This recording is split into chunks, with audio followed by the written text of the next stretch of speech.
चलिए भाई आज की क्लास स्टार्ट करेंगे और आज की क्लास रहेगी भाई साइकोलॉजी से रिलेटेड, यानी कि इस क्लास में हम लोग सीडीपी के 30 क्वेश्चन डिस्कस करेंगे। और ये जो क्वेश्चन पेपर है 2023 का है आपका लेवल 1 यानी पीआरटी वाला सेट ए है। चलिए स्टार्ट करेंगे। क्वेश्चन नंबर 1 देखो भाई क्या है हमारे पास। श्रवण बाधित विद्यार्थियों के शिक्षण अधिगम हेतु कौन सा प्रशिक्षण आवश्यक नहीं है। यानी कि बच्चा कैसा है, श्रवण बाधित यानी कि उसको सुनने में प्रॉब्लम है ना, हियरिंग एम्पेयरमेंट है उसको, ठीक है, हियरिंग इम्पेयर्ड स्टूडेंट है भाई, ठीक है। तो यहाँ पर पूछा जा रहा है कि कौन सी ट्रेनिंग यानी कि उसके लिए सुटेबल नहीं है। Which training is not necessary for teaching learning of hearing impaired student. तो देखो कौन सी नहीं करवाएंगे, यानी कि देखो lip reading, sign language, third option दे रखा है यहाँ पर ब्रेल स्क्रिप्ट, और फोर्थ ऑप्शन है भाई मोटर ट्रेनिंग। मोटर ट्रेनिंग नहीं होगा भाई आपका। मोटर ट्रेनिंग यानी कि दो टाइप आ जाती है मोटर ट्रेनिंग, एक तो ग्रोस मोटर स्किल होती है, एक फाइन मोटर स्किल होती है, यानी कि गत्यात्मक बोल सकते हैं इसको। गत्यात्मक क्या रहेगा आपका, ये ट्रेनिंग रहेगा, है ना। तो ये तो नहीं रहेगा। तो यहाँ पर यानी कि क्या आंसर आएगा ये बताना है, यानी कि नोट पूछा है ना। तो देखो लिप रीडिंग कराएंगे। बच्चे को कैसा है, बच्चा हियरिंग यानी कि हियरिंग इम्पेयर्ड है, उसको सुनने में प्रॉब्लम है, तो भाई लिप से ही तो यानी कि हम उसको बता सकते हैं, साइन लैंग्वेज से भी यानी कि इशारे करके भी हम उसको समझा सकते हैं अपनी चीजों को। तो कौन से नहीं करवाएंगे, ब्रेल स्क्रिप्ट। ये तो किन के लिए होता है, विजुअली चैलेंज पीपल के लिए होता है भाई ब्रेल स्क्रिप्ट, जिनको दिखाई नहीं देता, ठीक है।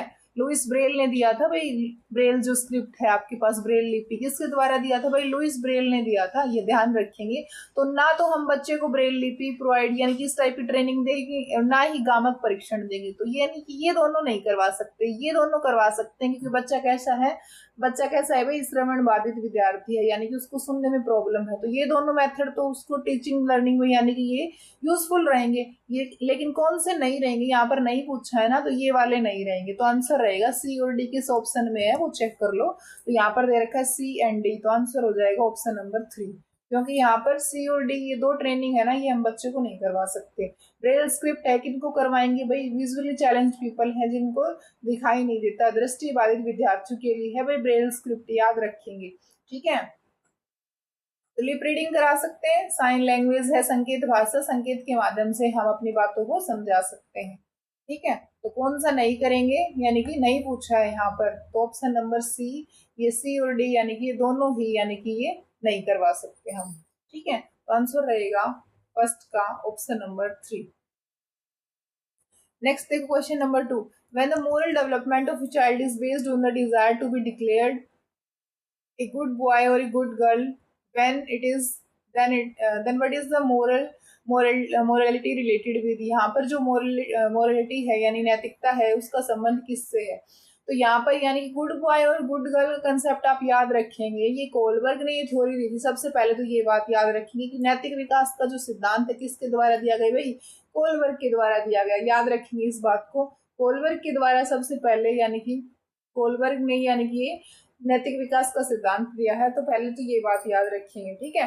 सबसे पहले वैसे प्याजे ने दिया था, लेकिन अगर प्याजे ऑप्शन में नहीं दे रखा, कोलबर्ग दे रखा है तो आप कोलबर्ग को टिक करेंगे, और दोनों दे रखा है तो फिर आप दोनों को टिक करेंगे, बोथ ए एंड बी, ठीक है। तो ये बात तो हो गई, यानी कि नैतिक विकास का सिद्धांत किसने दिया था, कोलबर्ग ने दिया था। लेकिन सबसे पहले पूछा जाए तो वही प्याजे ने दिया था, जो ऑटोनोमस थ्योरी है और हिट्रोनोमस जो स्टेजेस हैं ये प्याजे ने दी थी भाई, ठीक है। अब यहाँ पर क्वेश्चन पूछ रहा है कि गुड बॉय और गुड गर्ल का कंसेप्ट यानी कि इनमें से कौन सी स्टेज के अंतर्गत आता है। तो ये फोर्थ जो ऑप्शन है यानी कि गुड इंटरपर्सनल रिलेशनशिप इसके अंतर्गत आएगा। तो आंसर हो जाएगा इसका ऑप्शन नंबर 4।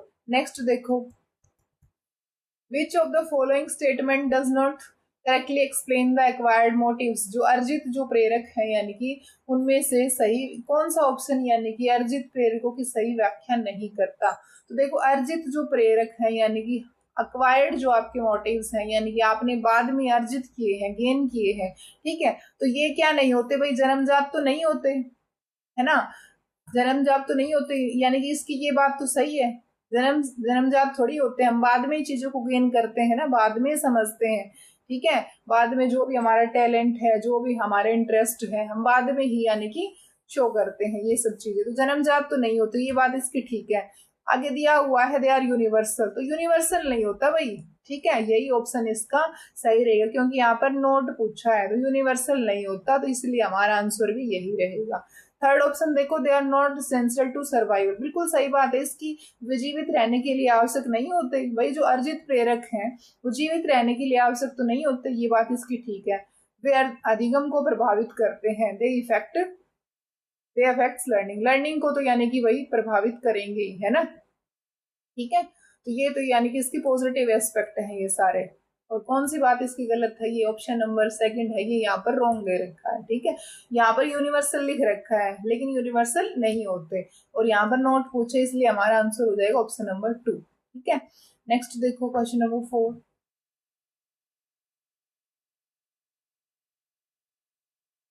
क्वेश्चन नंबर 4 देखो, who coined the term mental age, mental age का कंसेप्ट भाई सबसे पहले किसने दिया था, याद रखेंगे।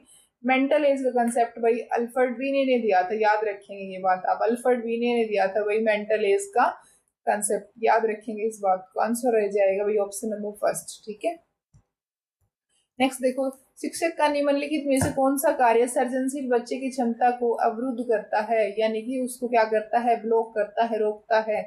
विच one of the following act of the teacher block the potential of a creative child, यानी कि बच्चा कैसा है भाई, प्रतिभाशाली है, सर्जनशील बच्चा है, यानी क्रिएटिव चाइल्ड है।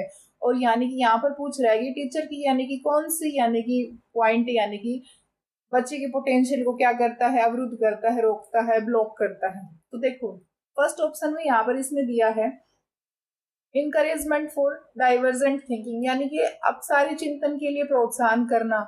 तो भाई प्रोत्साहन यानी कि भाई टीचर क्या करेगा, बच्चे को एनकरेज करेगा, मोटिवेशन प्रोवाइड करेगा, है ना। तो बच्चा क्या है, क्रिएटिव चाइल्ड के लिए, उसके लिए तो ये अच्छी बात है, उसका पोटेंशियल तो यहाँ से बिल्डअप होगा यानी कि इंक्रीज होगा।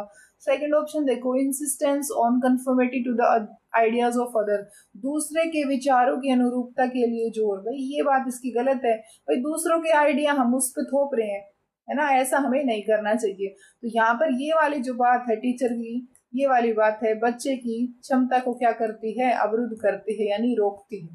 ठीक है, हमें दूसरों के विचारों की अनुरूपता नहीं करवानी। ठीक है, दूसरों के जो आइडियाज हैं वो बच्चे पे नहीं थोपने। ठीक है, बच्चे के खुद के आइडियाज होने चाहिए, खुद के थॉट प्रोसेस होने चाहिए।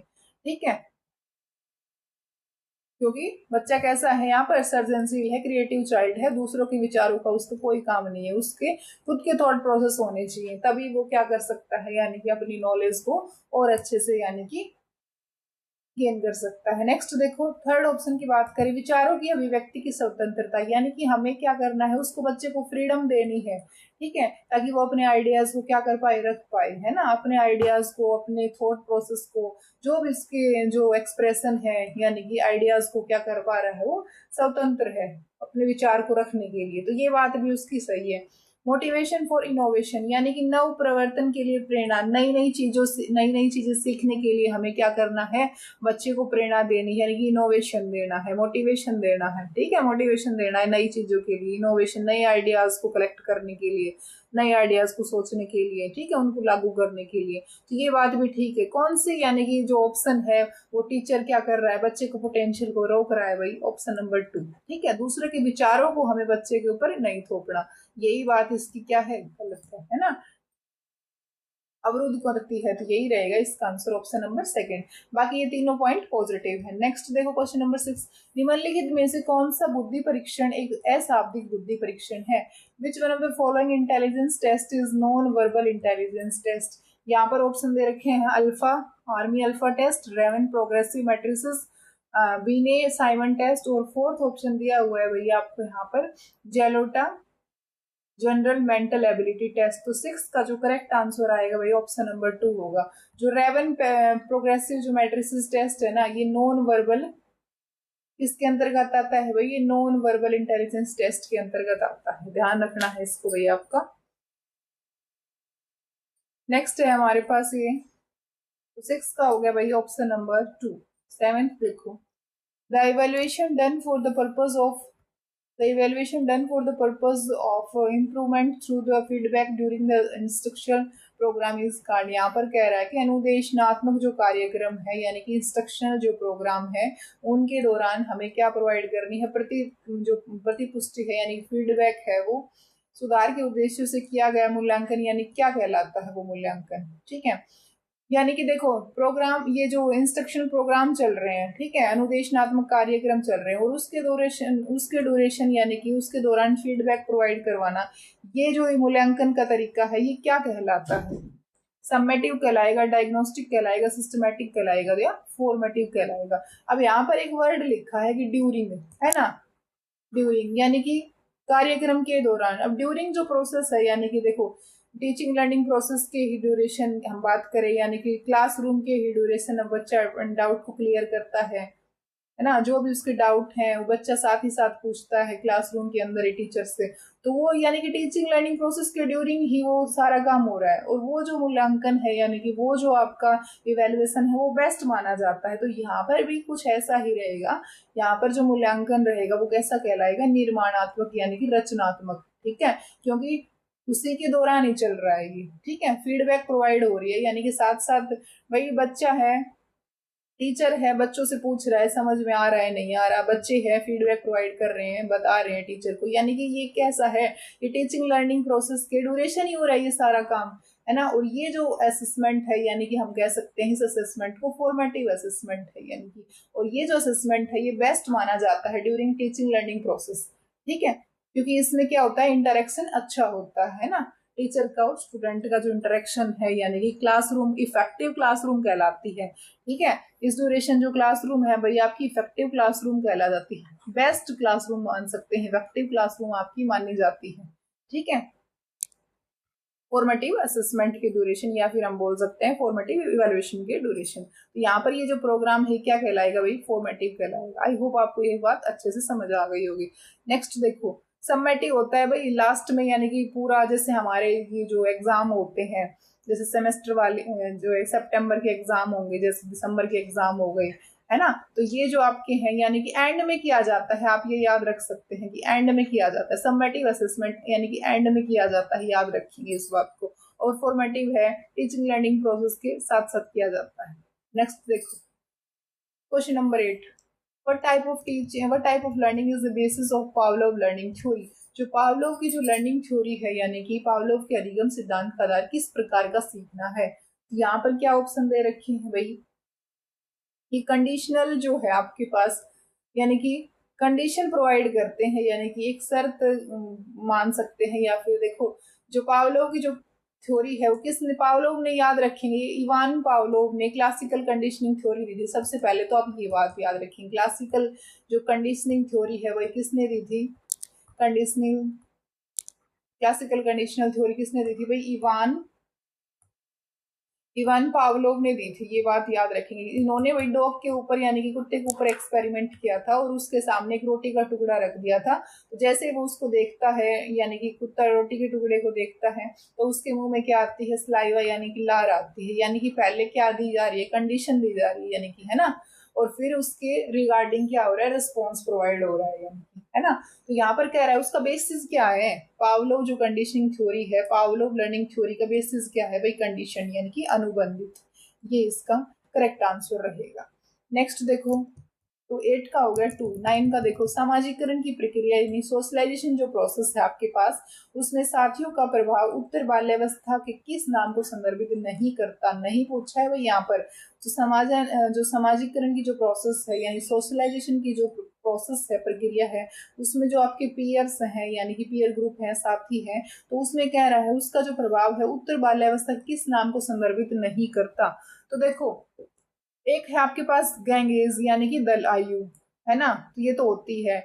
आगे है प्लेज, खेल की आयु है। यहाँ पर है एज ऑफ कन्फर्मिटी यानी अनुरूपता की आयु, यानी कि सेम एज ग्रुप के बच्चे क्या करते हैं? आपस में डिस्कस करते हैं, यानी कि एज ऑफ कन्फर्मिटी हो गया। अब यहाँ पर दे रखा है ट्रांसमिशनल एज, ये जो है आपके पास ये भाई अडल्ट में होती है, यानी कि एडोलसेंस में होती है, ये ध्यान रखेंगे। एडोलसेंस एज है जो आपकी, एडोलसेंस जो एज है यानी कि किशोर अवस्था है, उसकी विशेषता होती है, ये किशोर अवस्था की विशेषता होती है ट्रांजिशनल एज। और यहाँ पर नोट पूछा है, यानी कि, है ना, लेटर चाइल्डहुड की विशेषता ये नहीं होती, ठीक है, और ये तीनों यानी कि होती है, ठीक है। खेल की आयु भी रहेगी, दल आयु यानी कि बोल सकते हैं, पीयर ग्रुप या गैंग एज बोल सकते हैं, अनुरूपता की आयु यानी कि सेम एज के बच्चे आपस में क्या करते हैं? डिस्कस करेंगे, यानी कि वही अपने साथी बनाएंगे, यानी पीयर ग्रुप बनाएंगे, ठीक है। तो सोशलाइजेशन में यानी कि कौन सी नहीं है, लेटर चाइल्डहुड में वही ट्रांजिशनल एज, जो ये एज है ये किसमें होती है, एडोलसेंस में होती है, ध्यान रखना है आपको। 9 का हो गया ऑप्शन नंबर 4। 10 का देखो, निम्नलिखित में से कौन सा कारक अधिगम को नकारात्मक रूप से प्रभावित करता है, यानी कि यहाँ पर पूछा है कि नेगेटिव इम्पैक्ट डालता है ना।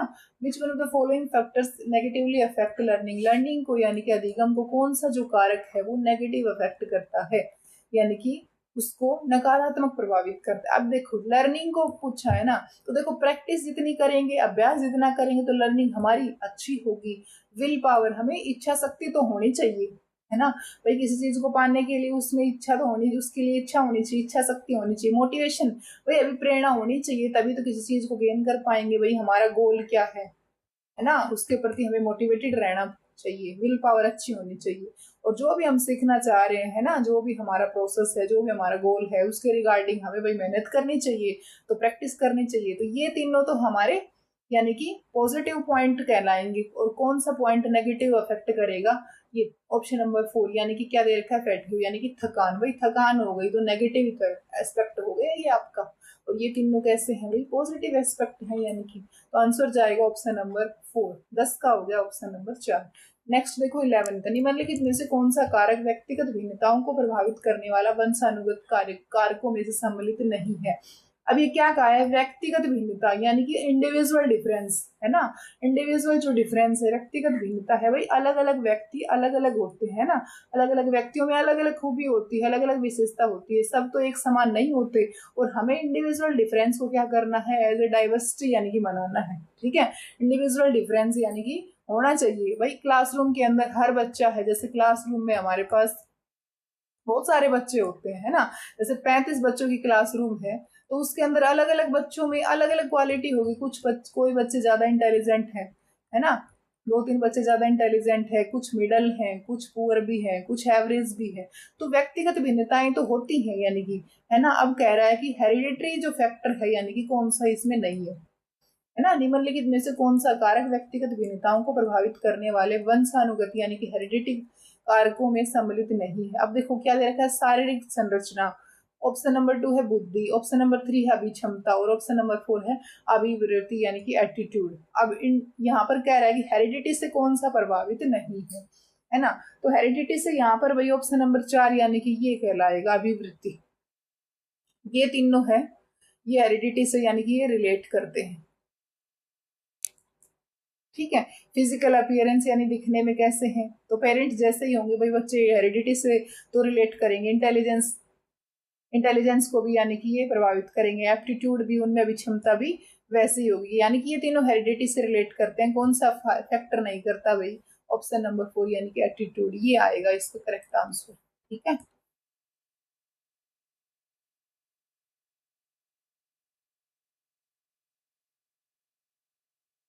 करेक्ट आंसर हो गया भाई इसका ऑप्शन नंबर 4।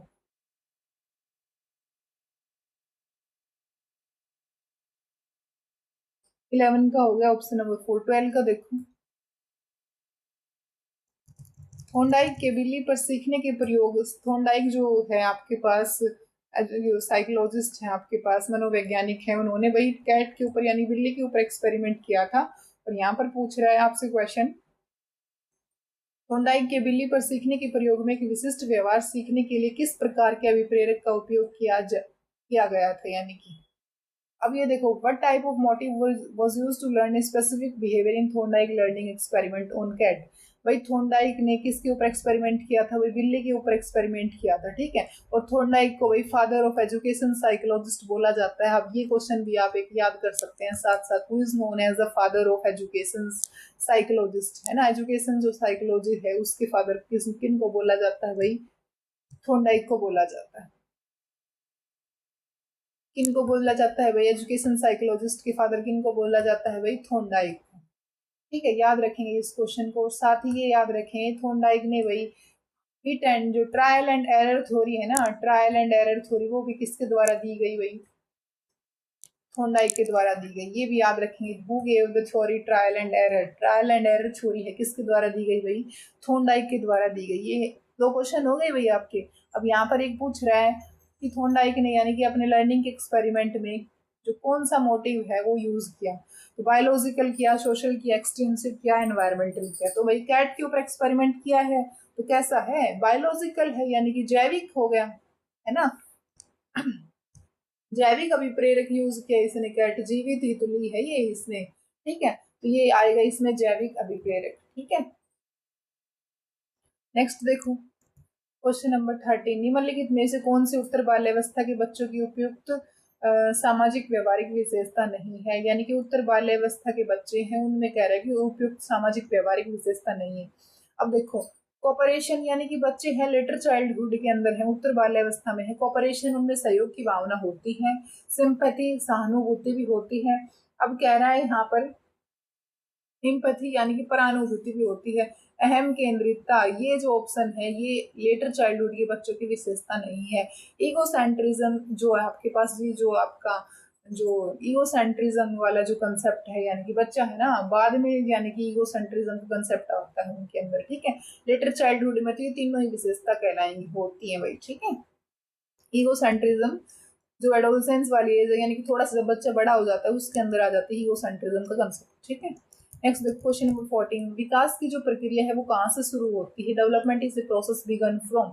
तो भाई ये आपका आ जाएगा गर्भधान से मृत्यु, यानी कि ऑप्शन नंबर 4। वैसे बोल देते हैं कि जन्म से मृत्यु, लेकिन यहाँ एक और ऑप्शन भी दे रखा है, यानी कि कंसेप्शन टू डेथ, है ना, गर्भ से ही यानी कि बच्चे का डेवलपमेंट शुरू हो जाता है और डेथ तक चलता रहता है।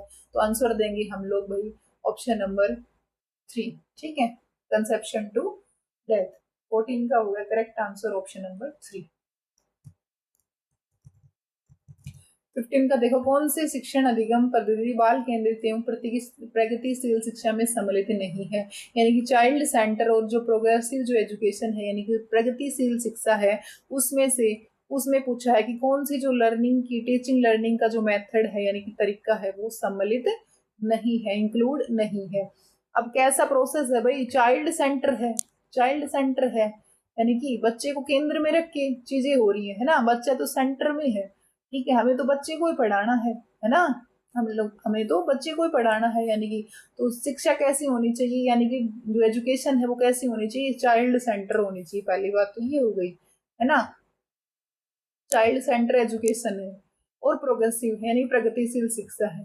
तो भाई चाइल्ड सेंटर है तो बच्चे को प्रोजेक्ट भी देंगे, बच्चे से प्रॉब्लम भी सॉल्व करवाएंगे, एक्सपेरिमेंट भी होंगे, बच्चे से एक्सपेरिमेंट वगैरह भी करके हम बच्चे को सिखा सकते हैं, प्रॉब्लम भी हमें सोल्व करवानी है बच्चे को प्रोजेक्ट वगैरह से भी सिखाना है, बच्चे को भाई लेक्चर नहीं देना, भाषण नहीं देना, है ना, यहाँ पर नोट पूछा है, ठीक है। हमें बच्चे को केंद्र में रख के ही सारा काम करवाना है, यानी कि बच्चा सेंटर में होना चाहिए, बच्चा सेंटर है यानी कि बच्चे से जुड़े हुए हमें एक्सपेरिमेंट है, प्रोजेक्ट है, जो भी हमारे प्रोसेसेस हैं वो करवाने हैं, यानी कि ठीक है, हमें बच्चे को एक्सपेरिमेंट, उसकी प्रॉब्लम सॉल्व है, उसमें को उसको समझने में कहाँ प्रॉब्लम आ रही है, तो ये सब हम बच्चे से करवाएंगे, हमें बच्चे को भाषण नहीं देना, लेक्चर मेथड उसके लिए सुटेबल नहीं है, ठीक है। और ये सब उसके लिए पॉजिटिव है, क्योंकि एजुकेशन कैसी है, चाइल्ड सेंटर है, यानी कि प्रगतिशील शिक्षा है, प्रोग्रेसिव एजुकेशन है। तो जैसे जैसे हम एक्सपेरिमेंट कराएंगे, प्रॉब्लम सॉल्व करेंगे, प्रोजेक्ट वगैरह करवाएंगे, तभी तो प्रगतिशील शिक्षा होगी आपके पास, ठीक है। तो 15 का होगा ऑप्शन नंबर 3। 16 देखो 16 का क्वेश्चन, निम्नलिखित में से कौन सा एक बाह्य अभिप्रेरक नहीं है, निम्नलिखित में से कौन सा भाई बाह्य अभिप्रेरक नहीं है, यानी कि इंटरनल बताना है फिर हमें, ठीक है। Which one of the following is not an extrinsic motive, extrinsic motive नहीं है तो इट मीन्स कौन सा होना चाहिए, इंट्रिंसिक होना चाहिए, है ना, आंतरिक अभिप्रेरक होना चाहिए। अब क्या है ये, अप्रूवल यानी कि अनुमोदक, फिर है पावर, फिर है अचीवमेंट, और यहाँ पर दिया है इसने रेस्ट यानी कि विश्राम। तो विश्राम कैसा है भाई आपके पास, ये इंट्रिंसिक है, यानी कि ये कैसा है, इंट्रिंसिक मोटिव है, ये इंट्रिंसिक आपका मोटिव है, यानी कि अभिप्रेरक है, आंतरिक अभिप्रेरक है।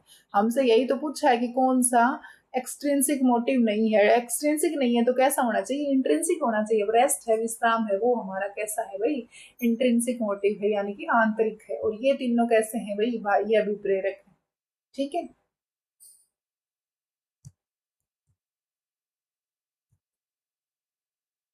17 देखो, विभिन्न आवश्यकताओं वाले विद्यार्थियों की समावेशी कक्षा के लिए कौन सी शिक्षण अधिगम व्यू रचनाएं महत्वपूर्ण होंगी यानी इंपॉर्टेंट होंगी।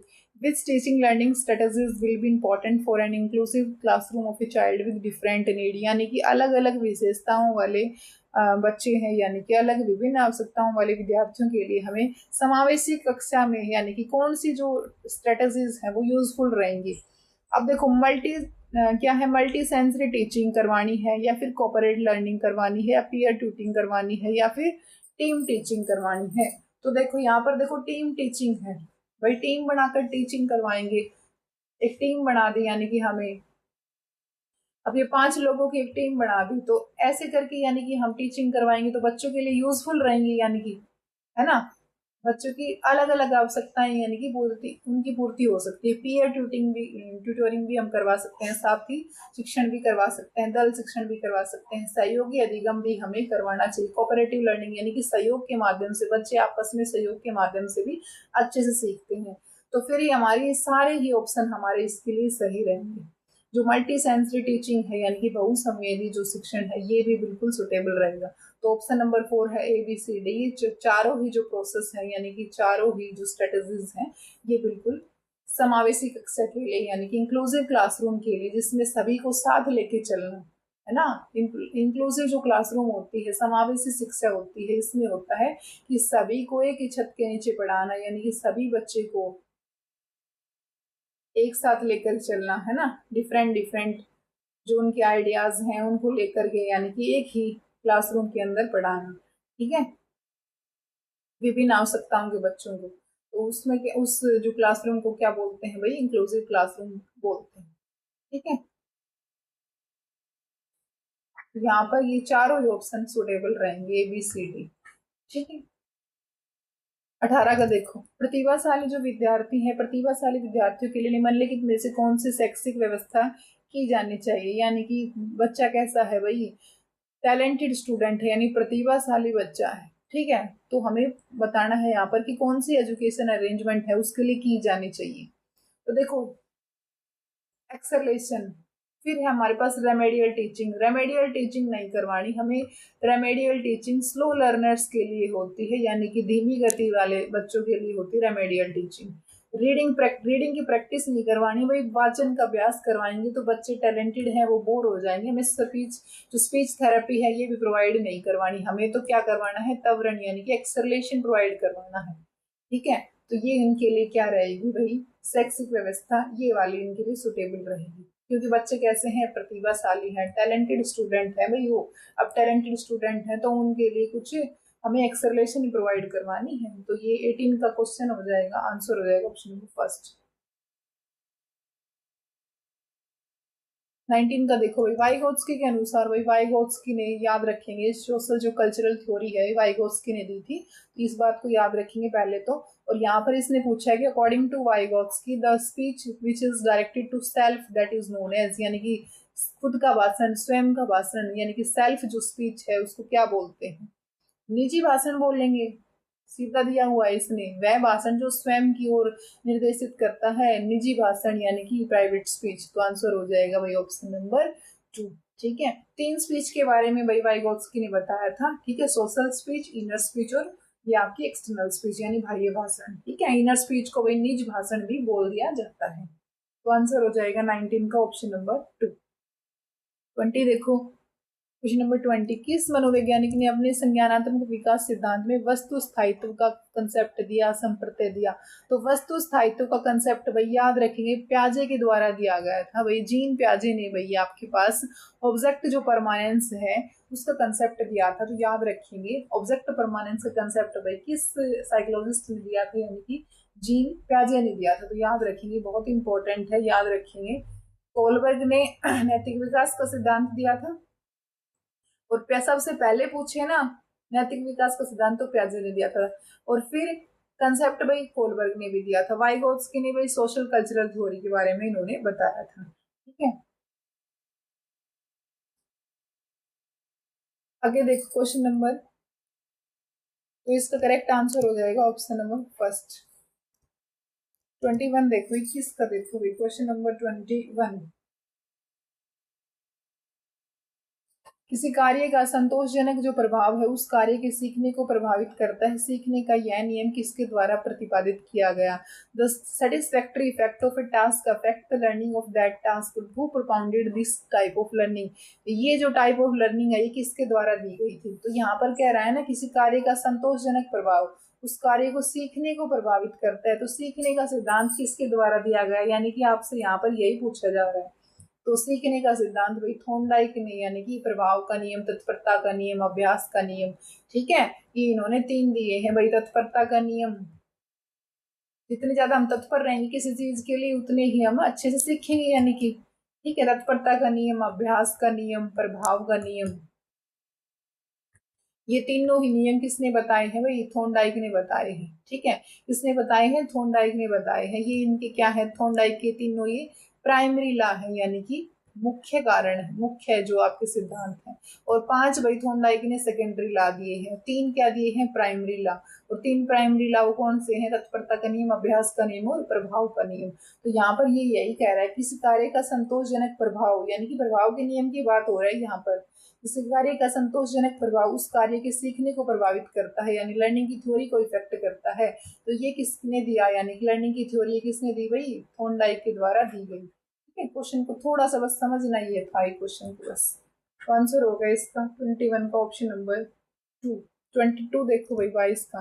निम्नलिखित में से कौन सा कथन विकास के संदर्भ में सही नहीं है? यहाँ पर नोट पूछा है, यानी कि कौन सा जो स्टेटमेंट है यहाँ पर वो गलत दिया हुआ है इन कंटेक्स्ट ऑफ डेवलपमेंट, विकास के संदर्भ में। तो देखो पहला ऑप्शन है डेवलपमेंट इन्वॉल्व्स फंक्शनल चेंजेस। तो ये बात इसकी सही है कि विकास में प्रक्रियात्मक परिवर्तन होते हैं, बिल्कुल विकास में, यानी कि चेंजेस तो आएंगे डेवलपमेंट में। तो ये तो इसकी बात यानी ठीक है। Development pattern is predictable.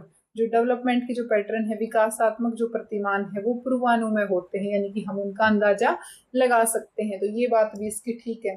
Third option देखो, all children developed the same. ये बात इसकी गलत है, यही हमारा आंसर होगा। सभी बच्चों का विकास एक समान होता है। तो सभी बच्चों का डेवलपमेंट एक जैसा कब से होने लग गया? सभी बच्चों का डेवलपमेंट एक सा नहीं होगा। कुछ बच्चे जल्दी ग्रो करते हैं, यानी कुछ बच्चे इजीली चीजों को सीख पाते हैं, है ना। क्लासरूम के अंदर ही लगा लो भाई, कुछ बच्चे यानी कि इजीली लर्न कर लेते हैं, कुछ बच्चे धीरे लर्न करते हैं, यानी कि, है ना। ऐसे ही अगर हम हाइट वेट उनकी बात करें तो अलग अलग बच्चों में अलग अलग उनकी हाइट होगी, अलग अलग वेट होगा, है ना। कुछ जल्दी चीजों को गेन कर पाएंगे, यानी कि जल्दी लर्निंग कर पाएंगे, कुछ धीरे कर पाते हैं, है ना। तो विकास की जो प्रक्रिया है वो एक समान सभी बच्चों में नहीं होती। यहाँ पर नोट पूछा है, तो इसलिए हमारा आंसर हो जाएगा ऑप्शन नंबर 3। सभी बच्चों का जो विकास है, डेवलपमेंट है, वो सेम नहीं होता। यहाँ पर नोट पूछा है, ठीक है। तो आंसर हो गया हमारा ऑप्शन नंबर 3। फोर्थ ऑप्शन भी देख लेते हैं, of development proceed from general to specific. ये बात भी इसकी सही है कि विकास सामान्य से विशिष्ट की ओर चलेगा। भाई पहले है ना सामान्य होगा विकास और फिर स्पेसिफिक होगा, यानी कि विशिष्ट होगा। तो ये बात भी इसकी सही है, ठीक है। तो कौन सा ऑप्शन रहेगा भाई? यहाँ पर आंसर जाएगा ऑप्शन नंबर 3 के साथ, क्योंकि यहाँ पर नहीं पूछा है, ठीक है। 22 का हो गया ऑप्शन नंबर 3। 23 का देखो, Which one of the following statement does not indicate the importance of spaced method of learning? निम्नलिखित में से कौन सा कथन सीखने के विराम विधि के महत्व को इंगित नहीं करता? यानी कि यहाँ पर पूछे कि जो स्पेस जो मेथड है, यानी कि विराम विधि को, यानी कि कौन सा इंगित, यानी कौन सा इंडिकेट नहीं करता। देखो सीखने में थकान तो वही होती है सीखने में, ठीक है। तो ये देखो आगे क्या दिया हुआ है इसने,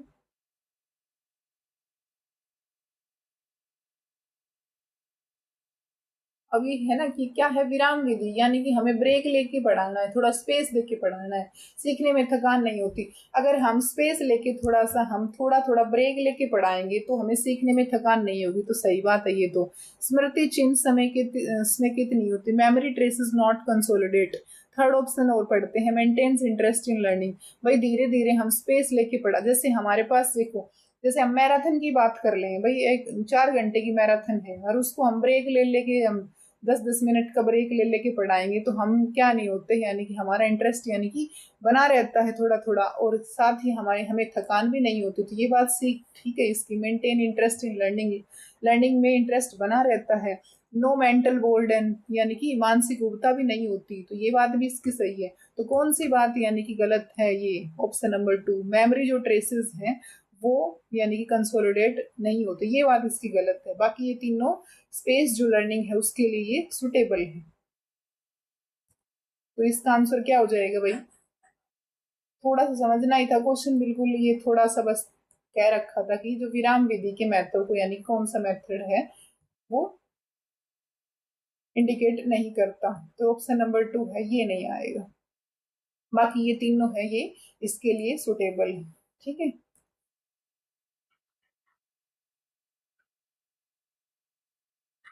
23 का हो गया ऑप्शन नंबर 2 करेक्ट। 24 देखो, निम्नलिखित में से कौन सा निबंधात्मक प्रकार के प्रश्नों का रूप नहीं है, यानी कि विच one of the following is not a form of ऐसे टाइप क्वेश्चन। जो ऐसे टाइप क्वेश्चन है उनमें कह रहा है कि कौन सी इसकी विशेषता नहीं है। अब देखो कैसे क्वेश्चन है भाई, ऐसे टाइप है तो हम डिस्क्राइब तो करना ही पड़ेगा, डिस्क्रिप्टिव होंगे, एनालिटिक होंगे, विशेषणात्मक, आलोचनात्मक, या फिर कह रहा है कि रिकॉग्निशन यानी कि भाई हमें याद है तभी तो लिख पाएंगे, थोड़ा बहुत मैटर है ना। तो यहाँ पर यानी कि कौन सा नहीं पूछा है, यहाँ पर निबंधात्मक जो प्रकार के प्रश्नों का कौन सा रूप नहीं है, तो 24 का करेक्ट हो जाएगा हमारे पास भाई ऑप्शन नंबर 3, ये आएगा भाई, ये नहीं आएगा भाई, यानी कि ये इसकी विशेषता नहीं है। डिस्क्रिप्टिव हमें हमें क्या करना है भाई, डिस्क्राइब भी करना है, एनालिटिक यानी कि उसका जो भी लिखा है उसके बारे में यानी व्याख्या भी करनी है, उसकी जो विशेषणात्मक भी करना है, आलोचनात्मक यानी क्रिटिकल जो थिंकिंग है वो भी बतानी है, रिकॉग्निशन ये भाई इसकी विशेषता नहीं होगी। यहाँ पर है ना विशेषता पूछी है यानी कि है ना, विशेषता के जैसा ही है ना, कौन सा इसका रूप नहीं है। रिकॉग्निशन वाला है ना, ये ओरल टाइप में आ जाएगा, यानी कि ये है ना, ऐसे टाइप में ये नहीं आएगा, ऐसे टाइप में पूछा है ना तो ये आ जाएगा रिकॉग्निशन इसमें। ठीक है, नेक्स्ट देखो 25, किस अधिगम नियोगिता में निम्नलिखित हस्तक्षेप कार्यक्रम सुझाए गए हैं, in which learning disability the following intervention programme are suggested. तो क्या क्या इसके ऑप्शन है, किस अधिगम नियोगिता में निम्नलिखित हस्तक्षेप कार्यक्रम सुझाए गए हैं, भाषाई समझ के लिए प्रयास, तो यही बात इसकी ठीक है। ठीक है, जो भाषा की एफर्ट फॉर हमें क्या करना है, यानी कि learning disability following intervention programme effort for linguistic comprehension, यानी कि भाषाई समझ के लिए प्रयास करवाना है। ठीक है, तो ये अधिगम नियोगिता है, यानी कि ये इससे ये रिलेट करते हैं। बाकी वर्तनी सुधार के लिए अभ्यास, ये देखो ड्रिल फॉर स्पेलिंग करेक्शन, एक मिनट इसको फिर से पढ़ते हैं भाई, क्या दे रखा है, एक मिनट क्वेश्चन देखो भाई, फिर से पढ़ो इसको। स्पेलिंग करेक्शन के लिए क्या करवाना है, ड्रिल करवाना है, उसमें ये दे रखे हैं, देखो दो स्टेटमेंट दे रखी हैं इसमें क्वेश्चन में, और दोनों स्टेटमेंट यहाँ पर कह रहे हैं, दो स्टेटमेंट दे रखी हैं और इसमें पूछा है कि फिर देखो स्पेलिंग करेक्शन के लिए ड्रिल करवाना यानी अभ्यास करवाना, लिंग्विस्टिक यानी कि भाषाई समझ के लिए प्रयास करवाना, तो ये क्या कहलाता है, ये डिसलेक्सिया कहलाता है भाई, क्या कहलाता है, रीडिंग डिसऑर्डर है ना। हमें उसकी क्या करवाना है, लिंग्विस्टिक कॉम्प्रिहेंशन भाषाई समझ के लिए क्या करवाना है, प्रयास करवाना है। ठीक है, पठन विकार कह सकते हैं, क्या कह सकते हैं, पठन विकार, वर्तनी में सुधार के लिए अभ्यास। ठीक है, तभी तो पढ़ना आएगा, यानी कि स्पेलिंग की करेक्ट करनी आएगी, यानी कि वर्तनी में सुधार के अभ्यास करेगा तभी तो वो यानी कि पठन विकारी कहलाएगा, डिसलेक्सिया ही कहलाएगा। आंसर होगा भाई 25 का ऑप्शन नंबर फर्स्ट। भाषा की समझ होगी तभी तो वो वर्तनी में सुधार करेगा, और ये जो मेथड है यानी डिसलेक्सिया कहलाता है, रीडिंग डिसऑर्डर है ये। ठीक है, डिसलेक्सिया कौन सा होता है भाई, रीडिंग डिसऑर्डर है ये, आपका पठन विकार है। डिसग्राफिया होता है राइटिंग डिसऑर्डर, जैसे बच्चा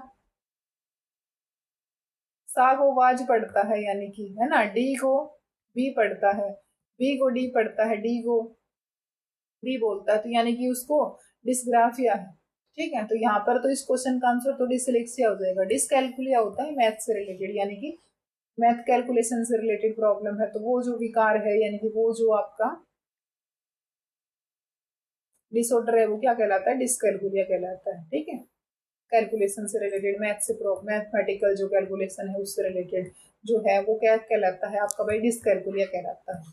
यहाँ पर आएगा डिसलेक्सिया। 26 का देखो, निम्नलिखित में से कौन सा कथन अधिगम के संबंध में सही नहीं है, यानी कि लर्निंग के रिगार्डिंग कौन सी स्टेटमेंट सही नहीं है। Which one of the following statement is not correct regarding learning. Learning is a change in behaviour through practice. भाई प्रैक्टिस के द्वारा यानी कि परिवर्तन, अधिगम अभ्यास द्वारा व्यवहार में परिवर्तन है, तो ये बात तो इसकी सही है। यानी कि कौन सी स्टेटमेंट यहाँ पर इसकी रॉन्ग है, नहीं है। अधिगम अनुभव के परिणाम स्वरूप होता है, यानी कि एक्सपीरियंस के थ्रू चीजें यानी कि हमें अच्छे से समझ में आती है। जितना ज्यादा एक्सपीरियंस होगा भाई लर्निंग तो उतनी ज्यादा क्या होती है आपकी, इफेक्टिव होती है। तो ये बात इसकी सही है, ये भी ठीक है। Learning is relatively permanent change in behaviour. तो ये क्या कह रहा है कि भाई यानी कि जैसे हम चीजों को सीख लेते हैं, लर्न कर लेते हैं, यानी कि परमानेंट बिहेवियर में चेंज यानी कि आ जाता है। आगे देखो क्या कुछ है, नेक्स्ट स्टेटमेंट एक और क्या कही है इसने, एक और स्टेटमेंट और देखो फोर्थ, उससे और पता चलेगा, क्लियर हो जाएगा। Learning is a change in behaviour through due to maturity. Maturity के कारण, यानी कि तो ये आंसर रहेगा इसका सही। अधिगम परिपक्वता के कारण व्यवहार में परिवर्तन है, ये बात इसकी गलत है, यानी कि और जो गलत है वही हमारा आंसर है, क्योंकि यहाँ पर नहीं पूछा है ना। अधिगम है, लर्निंग है भाई, वो मैच्योरिटी के कारण यानी व्यवहार में परिवर्तन, ये बात इसकी गलत है।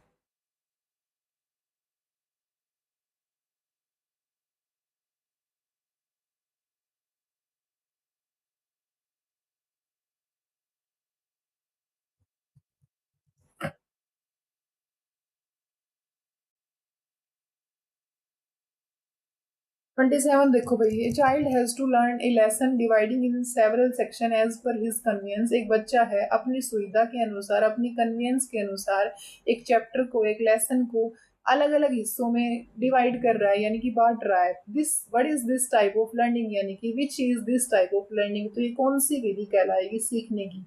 जब एक बच्चा है किसी पार्ट को अपनी सुविधा के अनुसार कई भागों में बांट कर सीखता है, तो भाई ये यानी कि पार्ट्स में डिवाइड कर रहा है ना। एक चैप्टर को पार्ट्स में डिवाइड कर रहा है भाई, आज 2 पेज हो गए, अगले 2 पेज हो गए, नेक्स्ट दिन उसने एक और पेज याद कर लिया, यानी कि पार्ट्स में डिवाइड करके क्या कर रहा है, सीख रहा है। तो ये जो मेथड है क्या कहलाएगा भाई, अंशविधि, यानी कि पार्ट मेथड ये कहलाएगा। तो ये तो आपका अंडरस्टैंडिंग बेस्ड क्वेश्चन था, पार्ट मेथड कहलाएगा। 27 का होगा option number third. Whole method तो कंप्लीट हो गया, उसको बोलेंगे होल मेथड, यानी कि एक साथ सीख रहा है। यहाँ पर तो वो पार्ट्स में डिवाइड कर रहा है, डिवाइड इनटू सेवरल सेक्शन, अंशविधि यानी कि पार्ट मेथड कहलाएगा। नेक्स्ट देखो 28, समीपस्थ जो विकास का सिद्धांत है किस संप्रत्यय, यह संप्रत्यय किस मनोवैज्ञानिक द्वारा दिया गया। जोन ऑफ जो प्रोक्सिमल डेवलपमेंट है ये किसने दिया गया भाई, वाइगोत्स्की के द्वारा दिया गया। याद रखेंगे, जोन ऑफ प्रोक्सिमल डेवलपमेंट, समीपस्थ विकास का सिद्धांत किसने दिया भाई, वाइगोत्स्की ने दिया। याद रखेंगे भाई, इसको ZPD बोल देते हैं शॉर्ट फॉर्म में। नेक्स्ट देखो 29, according to Giani learning theory, जो गैनी की जो लर्निंग थ्योरी है उसमें पूछा है which type of learning will not required before any concept learning. यानी कि यहाँ पर पूछ रहा है कि गैनी की लर्निंग जो थ्योरी है उसके अकॉर्डिंग किस प्रकार के अधिगम की आवश्यकता नहीं होती। तो यहाँ पर देखो चेन लर्निंग होगा, जो ये रूल लर्निंग है ना ये गैनी की थ्योरी में यानी नहीं बताया। चेन लर्निंग भी बताया है, सिग्नल लर्निंग के बारे में भी बताया है, डिस्क्रिमिनेशन जो लर्निंग है उसके बारे में भी बताया है। ठीक है, कौन सा नहीं बताया भाई, रूल जो लर्निंग है, नियम अधिगम है, ये कहने की थ्योरी के अंतर्गत नहीं होता। ऑप्शन हो जाएगा इसका 29 का। 30 देखो, ये हमारा आज का लास्ट क्वेश्चन है। 90 से 110 जो IQ रेंज के बच्चे हैं, यहाँ पर पूछा है कि 90 से जो 110 के जो बुद्धि उपलब्धि प्रसार किस बौद्धिक श्रेणी का प्रतिनिधित्व करते हैं। तो ये औसत औसत है, यानी कि एवरेज चाइल्ड की जो IQ है उसके रिगार्डिंग होती है। एवरेज चाइल्ड की IQ किस रेंज में होती है भाई, 90 से 110 के बीच में होती है। ये क्या हो जाएगा भाई, इसका आंसर 30 का ऑप्शन नंबर फर्स्ट। और IQ का जो फॉर्मूला होता है ये क्या होता है, mental as divide by chronological age और इनटू में 100। और इस फॉर्मूले को भाई याद रखना, किसने दिया था, ये टर्मन ने दिया था भाई। किसने दिया था भाई, टर्मन ने दिया था ये फॉर्मूला। ठीक है, याद रखेंगे। और IQ का कंसेप्ट सबसे पहले किसने दिया, कंसेप्ट पे दिया सबसे पहले विलियम स्टर्न ने दिया। किसने दिया भाई कंसेप्ट, विलियम स्टर्न ने दिया। और जो फॉर्मूला है किसने बनाया भाई, टर्मन ने बनाया। IQ का क्या फॉर्मूला होता है, mental as divide by chronological age और इनटू में 100। मेंटल एज यानी कि मानसिक आयु, MA का मतलब है यहाँ पर मेंटल एज यानी कि मानसिक आयु, और CA का मतलब जो एक्चुअल एज है आपकी, जो एक्चुअल एज है यानी कि आप कह सकते हो क्रोनोलॉजिकल एज है, ठीक है, एक्चुअल एज है वो। मेंटल एज को क्रोनोलॉजिकल एज से डिवाइड करके इनटू में 100 कर देते तो क्या निकल के आ जाता है आपका IQ, ठीक है। तो अलग अलग बच्चों में अलग अलग IQ होता है यानी कि इंटेलिजेंट क्वोशिएंट होता है, ठीक है। तो 90 से 110 किन का होता है भाई, एवरेज का होता है। और 140 प्लस की बात कर लें, 130 प्लस की बात कर रहे हैं तो वो प्रतिभाशाली बच्चों का होता है यानी कि टैलेंटेड स्टूडेंट का, गिफ्टेड चिल्ड्रन का होता है। तो याद रखेंगे इस बात को भी, ठीक है। यहाँ पर 90 से 110 किन का होता है, वो सबका होता है, याद रख लेना भाई, ठीक है। और IQ का फॉर्मूला भी याद रख लेना क्योंकि एक क्वेश्चन यहाँ से भी बन सकता है, इंपॉर्टेंट है, ठीक है। चलिए आज के लिए इतना ही, मिलते हैं नेक्स्ट क्लास में भाई।